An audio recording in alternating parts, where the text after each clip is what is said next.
Let's mic देश का मिजाज ईस्ट।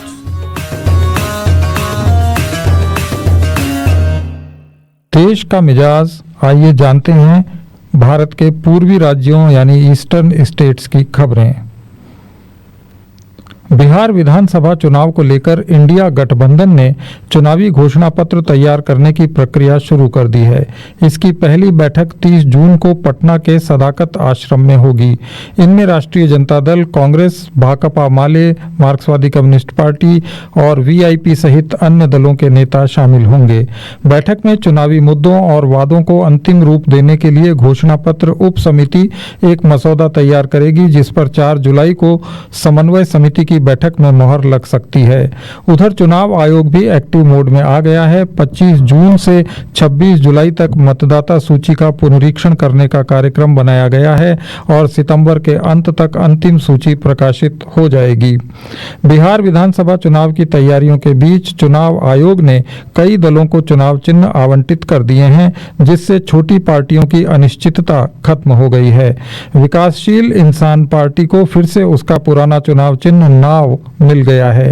राष्ट्रीय लोक मोर्चा को गैस सिलेंडर स्थायी रूप से चुनाव चिन्ह के रूप में दिया गया है। वहीं जन स्वराज पार्टी को चुनाव चिन्ह स्कूल बैग मिला है। प्रशांत किशोर ने सभी 243 सीटों पर चुनाव लड़ने और कम से कम 40 महिला उम्मीदवार उतारने की घोषणा की है। चुनाव आयोग की 9 सदस्यों की उच्च स्तरीय एक टीम भी पटना पहुंची है। ये टीम मतदाता सूची पुनरीक्षण, मतदान केंद्रों की स्थिति, इलेक्ट्रॉनिक वोटिंग मशीनों की सुरक्षा व्यवस्था की समीक्षा करेगी। टीम राज्य के वरिष्ठ प्रशासनिक और चुनाव अधिकारियों के साथ बैठक कर रही है। इसके बाद ये टीम अलग अलग जिलों का दौरा करेगी।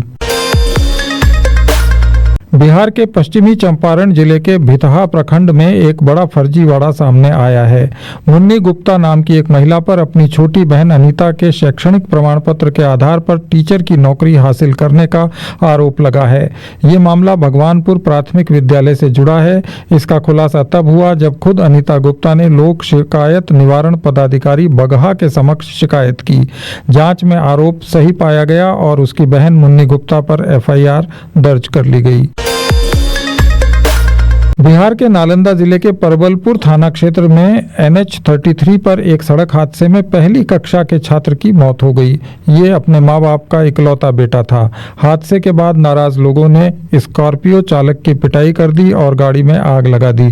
पुलिस ने ड्राइवर को थाने पहुंचाया और शव को पोस्टमार्टम के लिए भेज दिया। दुर्गा पूजा, दिवाली और छठ जैसे बड़े त्योहारों में बिहार लौटने वालों की भीड़ को देखते हुए नीतीश सरकार ने एक बड़ा फैसला लिया है। राज्य सरकार ने 299 नई बसों के संचालन की स्वीकृति दी है। इनमें 75 एसी और 74 डीलक्स बसें शामिल हैं। इन्हें खरीदने पर 105 करोड़ 82 लाख रुपए खर्च होंगे। साथ ही पब्लिक प्राइवेट पार्टनरशिप के तहत भी 150 एसी बसें अलग से चलाई जाएंगी। नीतीश कुमार ने कहा कि इसका उद्देश्य बिहार आने जाने वाले यात्रियों की यात्रा को सुगम और सुलभ बनाना है। उत्तर प्रदेश के इटावा में आगरा लखनऊ एक्सप्रेस वे पर एक स्लीपर बस डिवाइडर तोड़कर नीचे जा गिरी, जिसमें 2 लोगों की मृत्यु हो गई। ये बस मधुबनी से दिल्ली जा रही थी और बस में 50 से ज्यादा यात्री सवार थे। पश्चिमी बंगाल के नदिया जिले से एक चौंकाने वाली घटना सामने आई है, जहां एक परिवार ने अपनी जिंदा बेटी का श्राद्ध कर दिया। बेटी जो कॉलेज की छात्रा है, उसने दूसरी बिरादरी के युवक से प्रेम विवाह किया था और परिवार की मर्जी के खिलाफ घर से चली गई थी। गुस्साए परिवार ने उसे मृत घोषित कर पारंपरिक हिंदू रीति रिवाजों से श्राद्ध कर दिया। परिवार की माने तो लड़की ने उनकी इज्जत को ठेस पहुंचाई। कलकत्ता हाईकोर्ट ने पश्चिम बंगाल सरकार द्वारा जारी नई ओबीसी सूची पर इंटरिम रोक लगा दी है। सरकार ने पुरानी 113 उप श्रेणियों वाली सूची को बढ़ाकर 140 उप श्रेणियों तक किया था, जिनमें 80 मुस्लिम और 60 गैर मुस्लिम ग्रुप्स शामिल थे। कोर्ट ने इस नोटिफिकेशन और संबंधित सभी सरकारी आदेशों को निलंबित कर दिया है। इसके साथ ही ओबीसी जाति प्रमाण पत्र प्रक्रिया भी अस्थायी रूप से रोक दी गई है।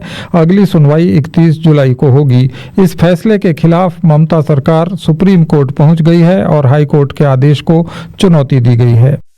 आप सुन रहे थे let's mike more than radio. Follow कीजिए हमें हमारे सोशल मीडिया प्लेटफॉर्म्स पर।